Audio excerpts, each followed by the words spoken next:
shirweynaha culimada Soomaaliyeed wuxuu cod midaysan ugu sheegayaa ummadda Soomaaliyeed in kooxda al-shabaab iyo Daesh ay yihiin dambiilayaal khawaarij ah oo qofkii ka dhintaa uu dhiigiisu qiimo lahayn oo hadur yahay.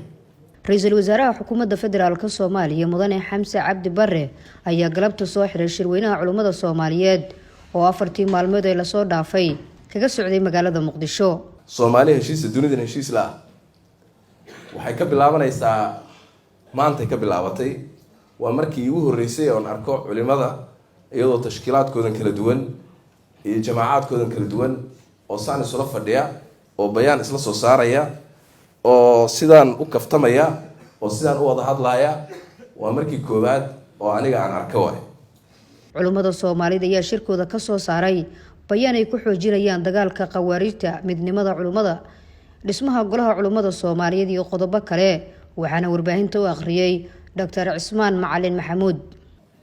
Shirweynuhu wuxuu isku raacay in al-shabaab, Daesh, Shiicada iyo kooxaha la midka ah ay yihiin kooxo habowsan oo ah cadowga diinta Islaamka iyo ummadda Soomaaliyeed.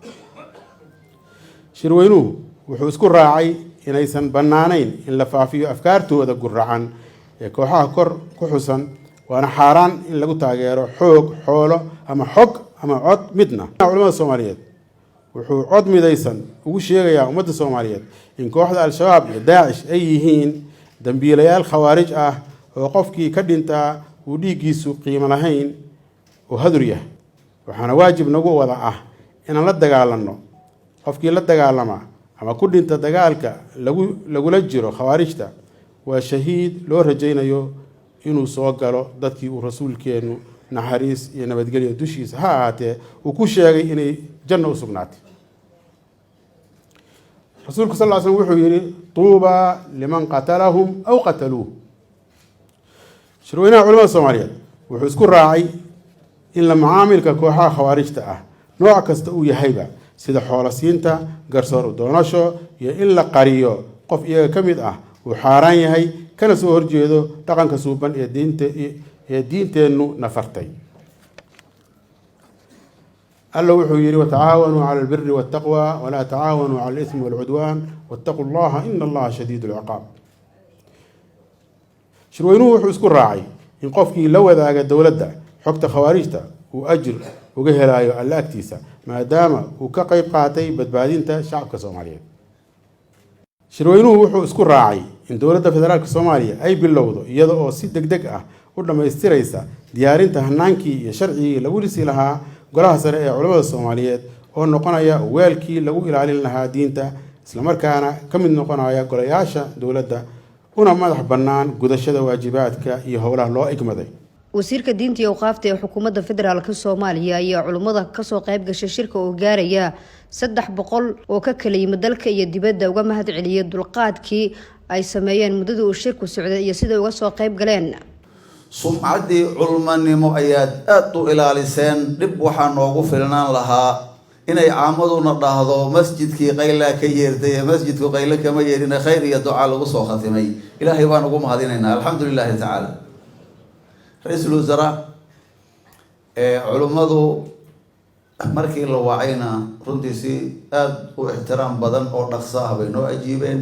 Ra'iisul Wasaaraha Xukuumadda Federaalka Soomaaliya Mudane Xamse Cabdi Barre ayaa culimada Soomaaliyeed ku bogaadiyay go'aanada taabanaya xaaladda lagu jiray ka soo saareen shirkooda waxaana xusay in dawladda Soomaaliya ay dhaqan gelinayso. waa inaan helnaa dad Allahu akbartooda rumaysanaya diintooda oo ku dhagan qabiilna ah oo qabiilka Ilaahay dadka ka dhaliyay wadaniyiin ah dalkoodana jecel mid walbana ka kale inuu ku xadgudbin oo qabiilku meel buu leeyahay meeshiisa inuu soo dhaafin oo halkiisa lagu hayo. diintuna waa diintaas de qofkii dawladii iyo noloshii iyo dhammaan wixii oo dhan hagaysa, laakiin waa in aan lagu xadgudbin oo waa meesha hadda la leeyahay dawladdu ha ka ilaalisee uusan intuu qof iska imaado meesha rabo uusan u jeedin. wadanka dadka in la jeclaysiiyaan u baahannahay, dawladda in dadka la jeclaysiiyaan u baahannahay. waxaan u baahannahay in aan dadkeenu ogaadno oo la baro dawlad la-aan inaan dal jiraynin, dalla inuusan jirayn dowlad la-aan, diinna inaan la haysan karin, la habeyn karin, la noolaan karin dowlad iyo dal la-aan. sidaa darteed waa in dowladnimada iyo dalka dadka la jeclaysiiyo oo ay tarbiyada gasho masaajidka inay gasho waay.